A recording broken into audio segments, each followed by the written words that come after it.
Well, good morning and welcome to our fast format today. It's so great to have you join us, and we can make sure that all microphones are on mute. We have the lovely Latia looking after us to make sure that we can admit you into the session. Please feel free to make sure that your cameras are on if you wish. Our microphones can be set to mute. And also, in addition to that, it'd be great if you can type in anything that you need in terms of questions just in the comments section of our section today. Today, we're going to talk a lot about key things that are happening inside of business today. And it is a really important point to make sure that we've got a high level of momentum around what success is actually going to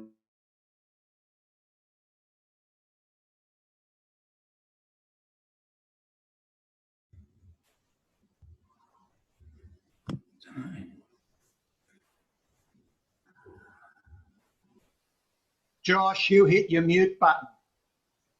And so we're ready to rock and roll. So if everyone can make sure their microphones are off, that'd be great.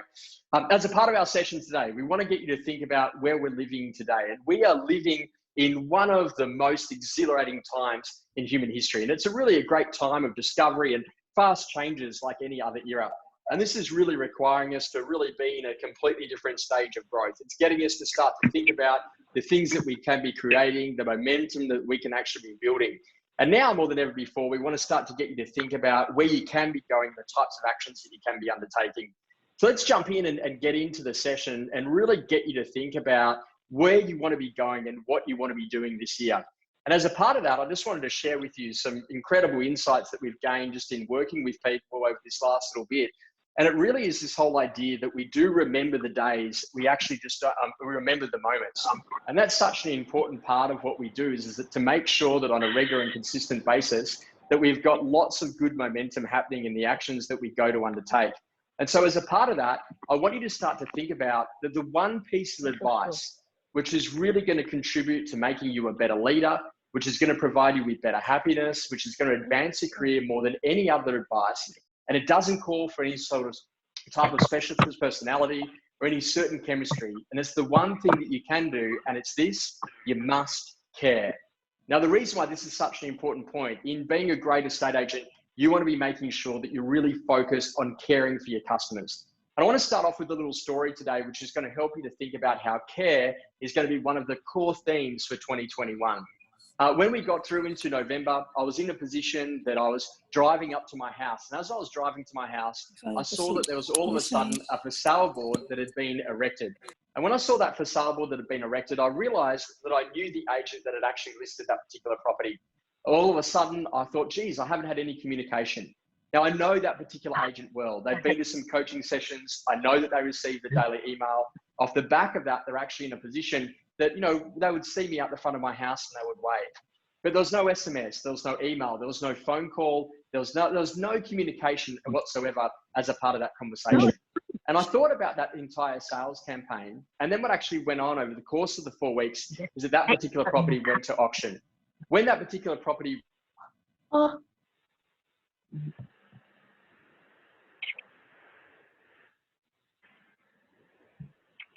I wasn't there to actually see the sales result, but one of the conversations of what actually happened was that I didn't find out that that particular property had sold apart from seeing the sold sticker.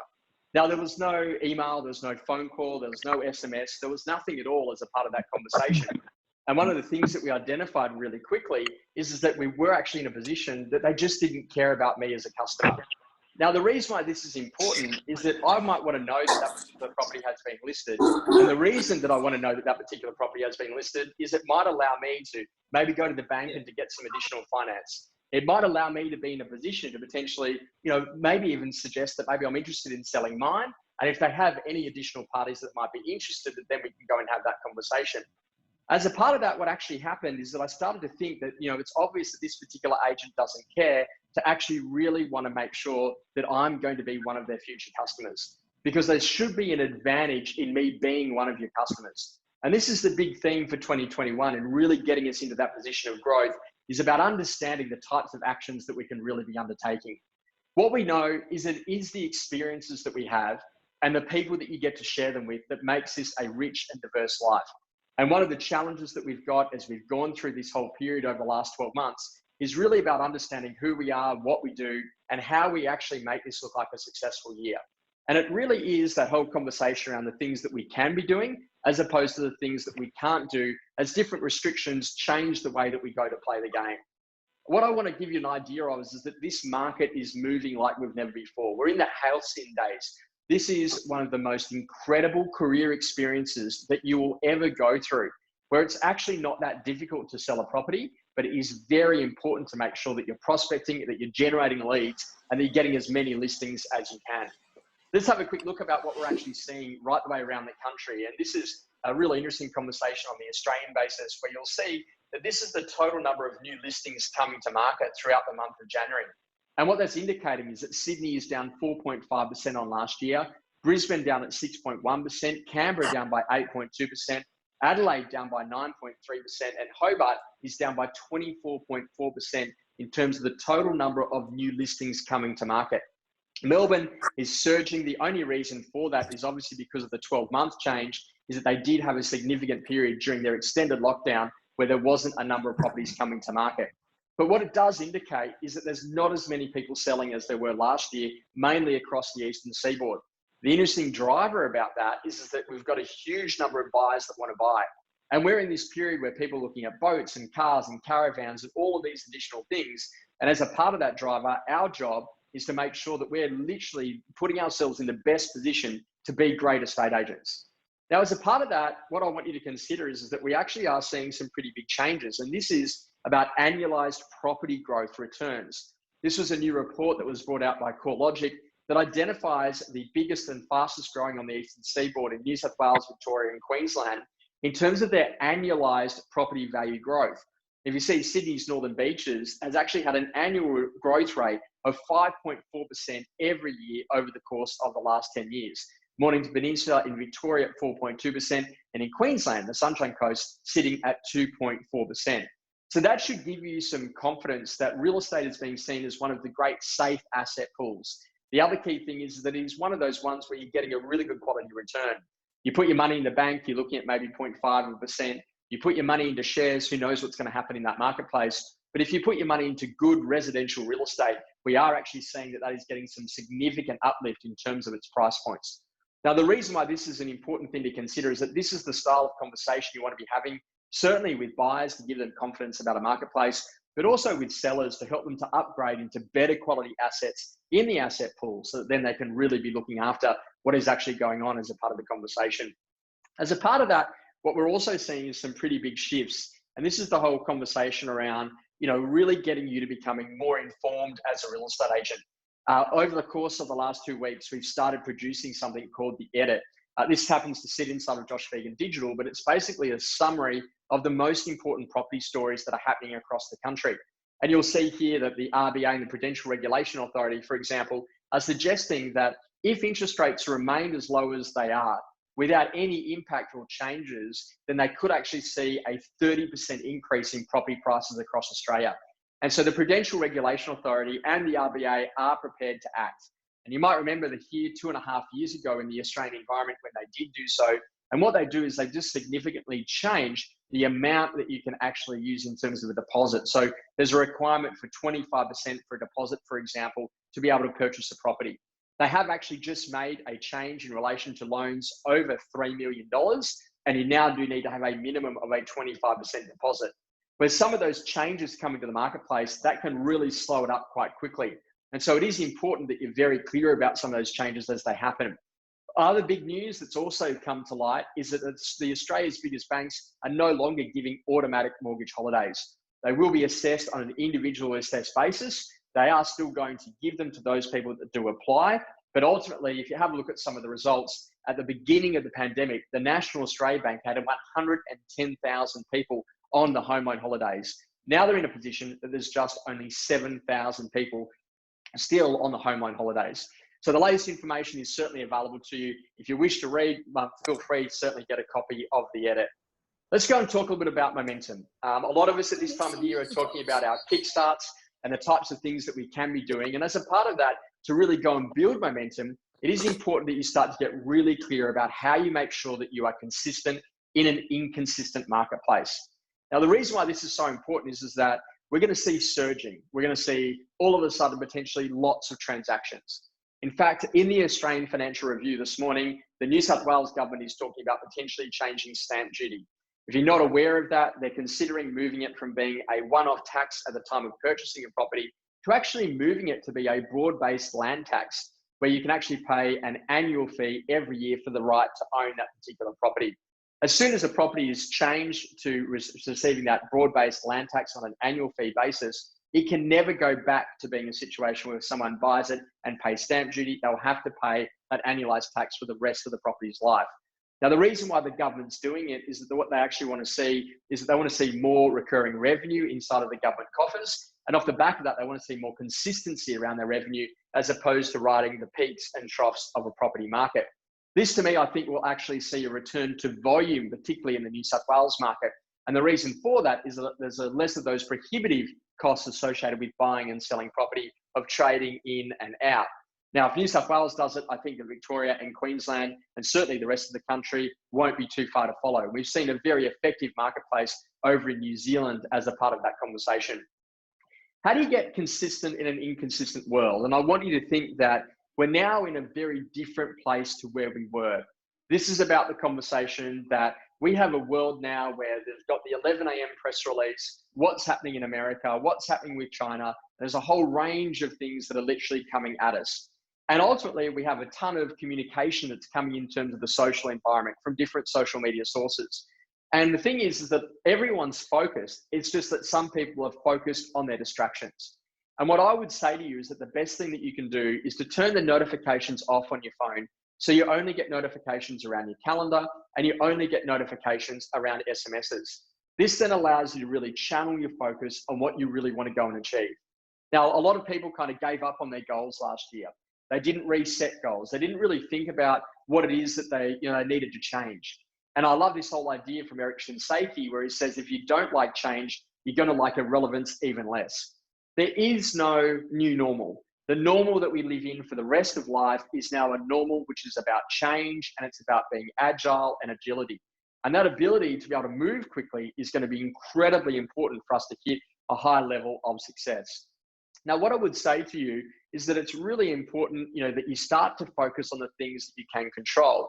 And to me, that's about adapting and being agile to the environment. And in doing that, it's about saying, well, what can I do as an individual agent? So I want you to think about all the different things that you can do as an agent. You can prospect, you can get a better listing presentation, you can learn to be a better negotiator, you can learn to run your life in your diary and really get back to some powerful routines. And the most powerful routine of all is that 45-minute call session at the start of every day where you jump on the phones, you have good quality conversations with people, and you make that decision to go and book as many appointments as you can.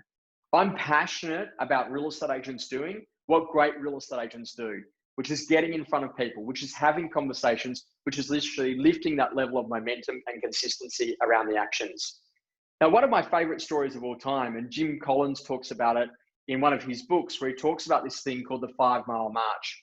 And basically the idea is that there were two explorers and they were dropped into Antarctica and they were asked to cross Antarctica in as quickest period of time as they could. And basically one was an American explorer and one was a European. And the American's philosophy was that on a good day, he'll go as far as he could, but on a bad day, he wouldn't do anything. And the European's philosophy was, regardless of the conditions of the day, he'd just march 5 miles. So good, bad, indifferent, he'd just go and make that happen. Now, the interesting conversation is that the American actually perished and died, and the European crossed it in record time. And it turns out that there were more bad days than there were good days in terms of the weather. And I think that this is a great metaphor for life, because when I talk to real estate agents, I ask them what a good day is. And most people tell me a good day, you get a listing, you make a sale. How fantastic is that? But then off the back of that, if you do 30 transactions per year, that's maybe 30 days where you get a listing, potentially 30 days where you make a sale. That means that there's only 60 good days a year. So what are you going to do with the other 305 days? And what I want you to think about is that you've got to do your 5-mile march. So regardless of the conditions, your job is to maintain your mindset and to kill those automatically negative thoughts. Now, I wake up in the morning and sometimes I get automatically negative thoughts. I think, hey, I don't want to go out there. It's going to be cold. It's going to be raining. Today was a great example here in Sydney. I thought, oh, it's raining. And then the other voice said to me, that's why you bought your wet weather gear. And I put on the jacket, I put on the hat, I went for the run, and it actually was an amazing morning to be out there pounding the pavement. And then I felt much better about the day. And it's amazing how quickly you can change your attitude. And this is all about making sure that you've got some real clarity about the things that you actually want to go and achieve. And that's about doing what great agents do. Now, when we go to have a look at the best real estate agents, and that best is either people that do high quality transactions, either do a high volume of transactions, or produce great fees, or fundamentally just love their career, they do these things where they go and they book appointments and they get face to face. There is no doubt about it that the best agents in the country are every day going out there to try to get an appointment, to get that to 2 appointments, to get that to 3 appointments a day. And we have seen in all of our coaching from brand new people that are just starting out, who have gone from 0 to getting to 10 listings in a month, right the way through to our highest end clients who produce mega millions of dollars in fees, that every single one of them tell me that the flywheel, that the momentum absolutely substantially kicks when they get themselves into a position of 3 appointments per day. Those 3 appointments per day gets them into a position that ultimately they then get out to 15 appointments during the course of the week. If you're meeting with 15 people, you're growing your business, you're making great things happen. And this is about getting your predominant focus around what success actually looks like. So how do you be a mover and a shaker in 2021? And I think that this is a great thing. No one came here to play it small. And this is about doing a couple of key things. And the first one is get really clear about your goals. Now, goals don't have to be massive. It doesn't have to be about buying a car or getting married or having a baby or doing any of those things. Getting a goal could be as simple as saying every morning you're going to go for a walk for 20 minutes at the start of the day. Or you're going to go on a date night every week with your partner. Or you're going to spend some more time with your kids and really enjoying that experience. Or you're going to need to holiday, but potentially in your particular state, if you don't want to get disappointed by any potential changes to state borders. What's important is you've got to have some fuel for the fire. I'm going to share with you a very powerful story and something that happened to me in a conversation with a client at the start of the year, which I thought made some really incredible impact. And this is about this whole idea that I want you to imagine just for a moment that I'm actually from the future. And I have been to see what happens in your life in the course of the next 5 years. And interestingly enough, I'm from the future and I'm coming here today to say something to you that in 5 years' time, you will no longer be on the earth. And I need to let you know that because in the position from when you pass away to moving to the afterlife, in the midway point, there's actually going to be a service station. And we stop off at that service station halfway to the afterlife. And what actually happens is that we say to you, I now want you to select your most incredible moment in your life, the thing that you hold the most dear, that moment that was super special to you. And what we're going to go and do is we're going to go and recreate that moment. We're going to film that moment. And when we take that moment, that is ultimately going to be the only memory that you'll have of your life. We're going to erase everything else. Which moment are you going to choose? Now, that was pretty full on when someone asked me that question. And then they then said to me, hey, by the way, congratulations, you've hit a bonus round. You're now allowed to select up to 15 different moments, but it needs to be an individual moment from each area of what makes a successful life. So what's your best moment around fitness? What's the best moment with your partner? What's the best moment with your kids? What's the best moment in real estate? What was your best moment in winning a listing? What was your best moment in selling a property? What was your best moment around contribution, community, travel, adventure, creativity? You get the idea. And how many of those moments that you want to recreate are the moments that you're going to create in the course of the next 5 years?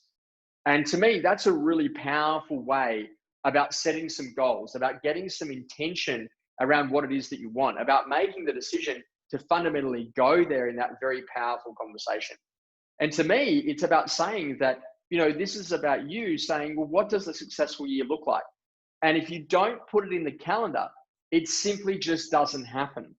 And that's such an important conversation. For me, I operate with 3 very basic values, which is health, family, and work. And they actually go in the calendar that way. So if I've got my health appointment at the start of the day, I go for my run, I put my sneakers on, I do my ski erg, and then I go and I spend some time, family and life and all those things. And then I then go in and I say, okay, great. And what are the important appointments at work? And the reason why this is such an important and powerful metaphor is it gets us to start to think that how we run our diaries, how we run our calendars is how we run our life. So I would much prefer you to have breakfast, lunch, and dinner in your calendar. I'd much prefer you to have your date night with your partner in the calendar. I'd much prefer you to actually make sure that if you go and get your hair cut, you've got the hairdressing appointment in your calendar and that everyone can see that, because this is about creating an incredible life and one that's seriously impactful. Now, to really become a mover and a shaker this year, it is about really making sure that you know your market. And knowing your market is about understanding that if there is less properties coming to market, which we are seeing, then you need to make sure that you're operating in a larger market area. So when the size of the pie shrinks, you need to get a bigger pie. And this is about the difference about thinking, okay, where do the consumers move to once they sell with me? And in addition to that, when someone buys from me, where do they come from? And both of these are the next markets that you need to be in, the one before and the one after, because ultimately they each generate you future leads. And it allows you to be quite powerful as an agent if you can understand that there is a bit of a demographical trend of where people move, you know, from when they're first starting out as a couple to when they have children, to when the children grow up a little bit more, to when they move into potentially, you know, not having the kids at home, to even potentially a nursing home or retirement. And this sort of stuff is about really getting clear about how people really work.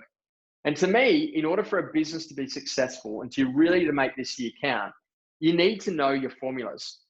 So how do you actually win your listings? And how do you actually win in listing? So this is a great idea. If you went through and you had a look at all of the listings that you won last year in 2020, what was actually the major lead source on how you won those particular ones? Was it through the private buyer appointments that we all did? Was it through your past clients? Is it through your referral network? Whatever it is. And then how much can we do to amplify those particular lead sources that are working for you? But if, however, you've got a lead source that isn't working, for example, buyer work, then how do we get better at the questions that you ask? How do we improve that particular skill so we get very clear? Because there's a lot of agents that are wasting a lot of time, a lot of money, a lot of resources, and a lot of energy in doing things that don't actually work for them. But they feel good because they're doing activities as opposed to activities that actually get outcomes. Then the secondary point on that is that then how do you actually go to win in listing? Now, one of the key things that I'll get you to do is I want you to go to your last 5 vendors, and particularly those people that may have just signed an agency agreement in the last 24, 48, or 72 hours. And I want you to spend some time with them just for 5 or 10 minutes and ask them some questions about why they made the decision to go with you. What did they know about your particular brand? What was it that you said in the listing presentation that was the moment for them where they said, yep, they were definitely going with you? Had they already made the decision before you even turned up? How much was fee? How much was marketing an issue for them? How many other agents did they really interview? And start to really understand about why consumers actually use you. Now, one of the key things that I worked out very quickly in working with people is that when I asked them these questions, they told me that there was 2 reasons why they made the decision to use me. The first one was all about the energy that I brought to the table. The second one was about the way that I think. So what I worked out is that as long as I have great energy, and as long as I'm actually in a position that I'm thinking clearly and thinking in a different way that actually helps people to get a competitive advantage, then I've actually got a seriously good business. And this is the same thing for you. When you walk into that listing presentation, if people say they use you because you've got a really good personal approach, or you're very family orientated, or they love the way that you do your marketing, or they love the energy that you bring to the table, or they love the strategy about how you go to present, whatever they say, that's ultimately what you should amplify inside of your next listing presentation. Mr. and Mrs. Owner, what I know in working with a number of clients, the reason why they made the decision to use me is because they really enjoyed my family approach to selling a property. They really enjoyed our strategy on what we do on auction day. They really love the way that we market and position property. So whatever those key things are, ask your customers to actually get the answers so you know where to concentrate your energy and your efforts to ultimately produce the results. Now, this is about making better quality data-driven decisions. Review every listing, find out how you've won, and just ask that very simple question, how did you actually meet the seller? And you can't say database, because at the end of the day, they were met somewhere else to get inside of the database. You either went to them in some sort of just listed, just sold, or colder type activity, or they came to you through a buyer inquiry or off a recent sale that you've made. Your job is to get very clear that you've got to start making decisions that really that are backed up by the data, so that then you can actually go and get better quality results. And the lesson here for me is always amplify what works. And I know what works for me is that if I did a great open home and I met the neighbors and I met some buyers and I asked the right questions, have you bought locally before? What are your plans that are existing when you buy the next? Those two questions at an open home or at a private buyer appointment make me more powerful to then be able to go and identify who those next sellers are. And I want to get really clear about measuring so I can then adjust. So we've got the strategy that buyer appointment is going to be our lead source, but we need to measure it. So out of the 100% of buyers that you have met this week, how many of those buyers actually already own a property locally? How many of them are landlords or investors? How many of them are in a position that they've already sold? How many of them are out of area owners that you could refer to another agent inside of your own personal network and be able to generate a referral fee? This is the whole idea. But what you're starting to really do is to get very clear and saying, well, how come I can go there and I can ask those questions and I can identify that out of every 100%, 40% of them live locally, and out of that, there'll be 20% that actually need us to come out and do a market appraisal or a listing appointment. But yet junior Josh could go to the same appointments, could go to the same open for inspection and not find a single seller. And it always comes back down to the questions that you asked when you were there in the workflow that makes all the difference. If you wait till you get to the open for inspection callback, you've already lost 50% of the opportunity because over 50% of those calls will simply just not be answered. And this is a lesson in life to really play to your strengths. So what I love to do is I love you to think about building out all of your capabilities. So a little thing that we did at the start of the year in our team meeting is that we sat down and we wrote down all of the capabilities that I've had as a coach over the years. So I can write content, I can do videos, I can do webinars, I can record audio, I can present on stage, I can do boardroom stuff. I can also help people that are just starting out in their real estate career, trying to learn how to make that first phone call and get over the fear. Now, when I go and have a look at all of the capabilities that I've built during my career, I realized that there was really only one of those capabilities that was significantly impacted by the whole COVID experience. And that was obviously going on stage and being in front of audiences. But I had to build new capabilities, how to do a Zoom, how to do a webinar like this. And this is such an important conversation because it's about growing with your skill set. When you write down all the things that you can do, and then you have a look at the things that you can't do, depending on the different things that are happening on the day, the reality of it is we always have far more things that we can do, but yet our minds tend to concentrate on the things that we can't. So our ability to focus is the way that we're going to become a mover and a shaker this year. And that whole idea is that starting to think in a much bigger way. You want to think of your database, your customer base, as we now refer to it, as a bit like being a data lake. And really what that data lake is it's got a whole heap of people that own properties in certain areas. And this is about learning that when you're at an open home and someone says they're a neighbor, find out what number they are in the street. Because later on, you're going to be more relevant to those people around a listing and a sale that happens in that area because you know that they live locally. But where do the landlords live? And what are you doing around their principal place of residence? And this is about really making that decision that every single time that you list a property, there are two searches that need to go on. The first one is to identify the buyers who would like to go and buy that particular property. And we're pretty good at doing those buyer matches. But the second one is to find other sellers that should be made aware of that new property going to market, that may wish to either buy that one and therefore trade theirs, or may wish to sell theirs knowing that that one goes to market, and they'd be interested in having any overflow buyers walking through their particular property. This entire conversation is about really understanding that an advantage is only an advantage if you use it. And let me give you an idea on that. Let's say that you're brand new to real estate. You have no customers in your customer base. Let's say that you've been in real estate for 20 years. And over that time, you've done 30 transactions every year. You now have 600 past clients. If you do nothing with those 600 past clients, you're now on the same footing as someone who's brand new to industry. And so the whole idea is that, where are your strengths? Now, we've had some people that have joined the real estate industry that have been ex-tradies. So they've been brickies or plumbers, or they've been in the real estate industry in some way or another in building property, have transitioned to becoming real estate agents, but have leveraged all of their previous networks. And in their first year have been able to go to those 50 transactions. We've had an incredible young guy that we do some work with in Armidale in regional New South Wales. And one of the key things that he's done is that he just went to his principal and just got a list of all the old market appraisals that other agents had done in the office that had since retired, retrenched, or moved on. And he just cawed through those. And with some intense coaching, we actually got him to a position that he got 10 listings in his first month. The secret is to find out, when you have all of this data sitting inside of the customer base, what are you planning to go and do with that to significantly gain some mileage and some leverage? Leverage is about thinking in a different way. You can't do it all.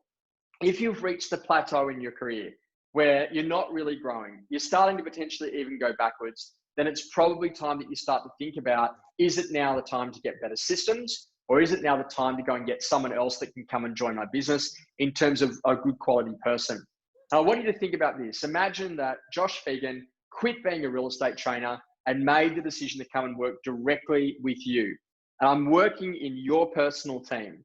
Do you think that together we could list a few more properties? Do you think that together we could sell a few more properties? Do you think that together we could be in a position that we could take the market by storm, that we could steal some market share? And I'm hoping that I'm getting a resounding yes as a part of that conversation. And this is the whole conversation, that what I want you to be thinking about is that, you know, that one person could be the game changer. And that whole conversation is the difference between who, not how. Most of us are like, how would I do it? As opposed to who would I need to get inside of my business that could build this business very fast and help me to get there. And this is the whole conversation about getting to some basic financial security so then you can go to leverage. What I want you to think about is we need to design customer experiences for the future. And those customer experiences are really about really developing loyalty. And for me, the best place that we can start is that nearly every estate agency business I work with has a ton of past clients that they do very little with. For me, in working with past clients, I want to give them early advice on properties that have been listed and sold as it happens. Now, the reason why I want them to know about those listings and sales as it happens is I give them that distinct advantage we spoke about earlier. I want to move to a conversation of high quality annual checkups. Now, why is this so critically important? Let's assume something. I go to my local dentist, I do an annual checkup every year, and over 10 years, I hand in $2,000 to do those annual checkups, $200 each time. And let's say for you as an agent that you had a client, and every year you went out and you gave them an annual checkup, and on the 10th year, they made the decision to sell with you. Now, the interesting conversation is if you take the fee, let's assume it's 20 grand, you divide that by 10 years, that now means that every single time you go and do a physical annual checkup on them, you're effectively earning $2,000. It's just you're not paid until the property is listed on its 10th year. But during that period of time, you've created an incredible group of referrers, past clients that get out and talk to other people about you. And that's actually how your business really does build significant momentum. These past clients should also receive an annual report. And in addition to that, maybe they receive a monthly video, which gives some market insights about what's happening in market and what they need to go and do next. Now, the reason why this is such an important part is that you can think about all the activities that you're supposed to do, or you can get yourself into a position where you start thinking, no, this is the service standard that we wish to deliver in our business. And now I need to start thinking, okay, what systems do I need in play? I'm gonna need a videographer. I need someone to produce an annual report. I need some of these people around me. And or what people do you need in play to assist you with doing this at scale? Now, this is the whole idea is that we need to move away from all of the things that you've got on your plate and instead get very specific about what actually works on the inside of your business. See, the secret to me to listing well is to list well ahead of the curve. And to me, the whole idea of doing that is that if you've got into late January and you're just starting to scratch around for a few listings, by the time you get those listings on board, it could be mid to late February. And by the time you actually get to selling them and potentially even settling, that could be late March, even late April. And that just goes to show me that if you wanted to have a great January, you should have started in about maybe September to actually start getting ready to get your pipeline ready to go to market to make that happen, to have those properties launching in 2021. One of our clients out at Parramatta, for example, has got 30 properties going up for auction on the 30th of January. And in his office, when we spoke about that back in September, they had a very primary focus about looking well ahead, convincing people that it was a different year, making sure they stayed focused in their prospecting, signing the agency agreements in December so they could come back into their first weekend of open for inspections and really hit it out to be building that level of great momentum. To me, it's the secret of always be prospecting. That whole idea of the 5 mile march, A good day, a bad day, it doesn't matter. It's just a day. What the lesson is to make sure that every single business day that you aim to try to improve your level of appointments. You need to build your momentum. Lifting to 3 appointments a day feels like it's heavy work. In all of the work that we've done in people with 30-day intensives, one of the things I've always identified is they tell me in day 1 it can't be done. They tell me at the end of week 1 that can't be done. By the time I get them to week 3, they've really learned how to work their calendar, how to make sure they've got great energy, how to get back in front of customers, and to significantly get that momentum building as quickly as they can. The secret to getting those appointments is to really make sure that you're getting super clear about what the client's problems are, about getting very specific around their timelines, and also focusing a lot around their destination. So what's the reason for the move? How soon before you need to be there? What locations are you considering? Find out the problem that people are solving. In a lot of our work, we've focused on the 11 different reasons why people move. Simple things from deceased estates to divorces to job relocations to sea change. You get the idea. If you can work out which one of those 11 the customer is, then you can then work out what to do next in order to be able to significantly move their level of momentum with them. You need to think about how you enable customers. And this is a shift to powerful dialogue that ultimately shifts mindsets. Let's think about enablement. When someone's walking through an open, oh, have you bought locally before? No, we haven't. Wow, I love to work with people that are new to the area. What are you looking for in terms of transport, schooling, features, shopping, all of those things. And I want to make sure I get you into the right location. If you say to someone, have you bought locally before? Yes, we have. Congratulations. What are your plans with your existing? You're going to be selling that one. You're going to be leasing it out. Would it be of value for us to pop down? Give you an idea on what it's worth. Help you make some decisions for the future. That's how we go to book the appraisal, as opposed to saying, would you like an appraisal? Because I'm going to be in your street today at 2 o'clock. We're actually saying, hey, by the way, would it be of assistance for me to pop down? Give you an idea on what it's worth. Help you make some of those better decisions. So this sort of stuff you can't grow tired of. You got to really think about what the core is. You can't be, I'm too good for the basics. You got to make the decision to fundamentally go all in. That's about learning how to deal with wild and choppy market conditions. I want you to have in your business plan that whether or not you're in London, as we've got some great attendees on today with Spencer Lawrence, whether or not you're in New Zealand, Dubai, or you're here in Australia, it is fundamentally critical that you think that at any point in time, we could go into another 6 to 8 week lockdown. If we do, we know that property markets resound directly after a lockdown. So you don't need to be worried. But what are you going to do during a lockdown period? Now, if you prepare for that, as many of our clients on the northern beaches here in Sydney were rapidly thrown into that in early December, then you know what to do. If it doesn't happen, it's actually okay. But I want you to plan that that may happen because we continue to work in these wild and choppy conditions. Really, the lesson is about moving to mastery. And I wrote about that in the daily email today. A lot of people tell me that they know things, but to know it and not to do it is not to actually know it at all. And this whole conversation is to move to mastery. What are the 1, 2, 3 skills that if you got right would significantly change the momentum for you? Is that about really improving your calls? Is it about getting better at what you do inside of the listing presentation? Is it about having the right style of conversations with yourself at the start of every day in just setting up a very basic routine? The smallest changes often yield the biggest results. And that whole conversation is that it's really about knowing a little bit about a lot and becoming that market leader, which is why we started producing the edit this year. The whole idea is that we need to understand the market that we're in. And I was speaking with the CEO of a leading group up in Brisbane, Damien Hackett up at Place. And what he said to me is that what we're seeing a lot of is that this is very reminiscent of what actually happened in the GFC. If you were around in real estate in the GFC, there was a lot of government money available. And all of a sudden, a lot of people were just spending like there was no tomorrow. And by 2010, the market became quite flat again. That didn't mean downward necessarily, but just flat, slower volume, less price growth, all of a sudden finding that there were some markets where prices were off a little. And this whole idea is that we are living in the sugar money stage. Boats, cars, houses, caravans, motorbikes, you name it, people are out there doing plenty of those things. And what we need to remember that whatever goes up must come down, so be ready to adapt. Look for the warning signs. How many people are inquiring on properties? How many people are turning up at opens? How many people are turning up at private appointments? And whilst it's strong, we go with it. But when it changes, we need to shift our mindset into now all of a sudden working better with our vendors, now really working much closer with the buyers really being attuned to what we're doing in pricing to make sure those properties sell. Now, this is such an important period because we're going to ride the rapids of very choppy conditions for probably the rest of your real estate career. And it's the person that can adapt the fastest that is ultimately the person that wins. For me, it's about building a winning culture for you, for your team, and for your customers. And that winning culture starts with making sure that you run your calendar in a way that you run your life. It really is that ultimate representation of what's important to you. And I want you to start thinking about the powerful routines that actually set you up for success. To me, have a clear set of business values to help guide in those decision making.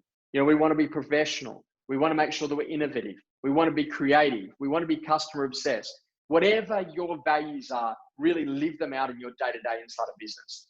Use that plus dot minus chart to lift the engagement and usage of your systems.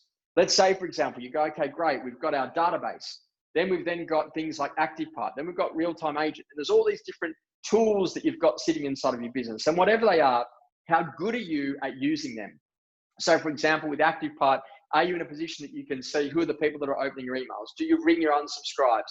Are you really sending that email out and tailoring it each and every week? When you look at your real-time agent, are you actually signing your agency agreements on glass? Are you doing that electronically in the way that you've got to work with customers? Whatever the tool set that you've got, are you a plus at it? You really nail it? Are you a dot at it? You're so-so? Or are you a minus and you need to really do some work on that? The usage of the existing systems that we've already got is the thing that will make you seriously great. I want to finish on this thought process, and this is such a great one by Jim Collins, where he says that the greatest danger in business today and life lies not in our outright failure, but in achieving success without understanding why you have been successful. And I want you to stop at the moments where you hit success. I want you to think about what Ray Dalio says. Pull apart what fundamentally works. Get yourself into a position to understand why it actually works and do more of that. When I pull apart our business and why it's worked over the years, it's always worked because it's a relationship-driven business. That you feel that you can reach out to me, that you feel that you can connect me. My mobile number has been on the bottom of every daily email we've ever sent. If you reply back to the daily email, it comes directly into my inbox. This is about making that decision to go all in and to be seriously good at what you do in a very powerful way. We're here to make 2021 an incredible year. There's so many things that you can go and make that decision to go and do. Get your routine right. Get your goals clearer. Be in a position that you start to think about building a team. Understand how your business works. What's been your major lead sources? What are you going to do more with? Understand why you actually win in business. So then that makes sense so that when you're inside of a customer and you're working with them in a listing presentation, you know exactly what to say to fundamentally land that listing. This is going to be the best time to be a real estate agent. Prices are up. Byron Bay's up 40%. Ostermere at the bottom of Wollongong, 39%. Northern Beaches in New South Wales, an average of 5.5% annual net growth over the course of the last 10 years. This is a time where people are fundamentally interested in real estate. And it's the way that you serve buyers when things are busy that will be a lasting memory for them when they come to sell the properties that they buy or sell the properties that they're in to buy something else that will make the difference as to whether or not you are highly successful or not. This is the year to put aside the excuses, to get clear about what you want, and to make the decision to absolutely go for it. Well, I really hope that you've enjoyed the experience today in our fast format. It's so great to have you come and join us. Thank you for all of the comments. We'll go through all of those with Latia and I if there's anything that we need to come back to you on. Certainly, we'd love to see your feedback. We'd love to do a few more of these throughout the course of the year. I hope to see you face-to-face in training. I know that we're going to be getting back into a lot of offices over this next little bit, and I can't wait to be able to have that great conversation with you. In the meantime, take care, look after yourself, make the decision to really go with your potential. And thank you so much for spending 45 minutes of your time with us here today. A copy of this recording will be made available on Monday in case you wish to review it. We thank you for your energy and efforts. And team, let's have a great 2021. We look forward to seeing you soon.